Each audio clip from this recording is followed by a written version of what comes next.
How the flight response to trauma may show up in your organization.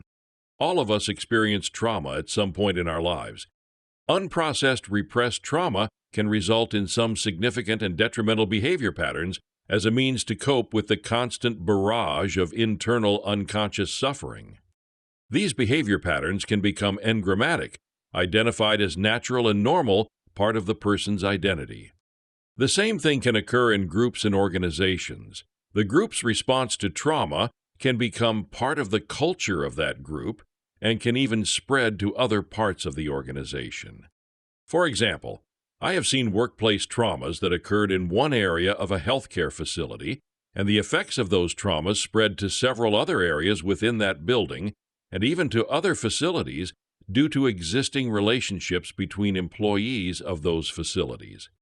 One trauma experienced by a relatively small number of people can potentially infect an entire organization. The flight response to unprocessed non-integrated trauma is one behavioral pattern that can have significant impact on individuals and organizations. In individuals, flight means that when the response to trauma is triggered, a person runs. They don't feel safe, so they flee. This can manifest via physical escapism, mental dissociation and checking out, emotional shutdown and unavailability, and spiritual lack of empathy, peace, joy, and fulfillment. These flight responses are very powerful and can manifest in subtle ways or degrees. Unless the root trauma is recognized and integrated, the behavior pattern will continue, potentially for life. What occurs with individual people also occurs within groups and entire organizations.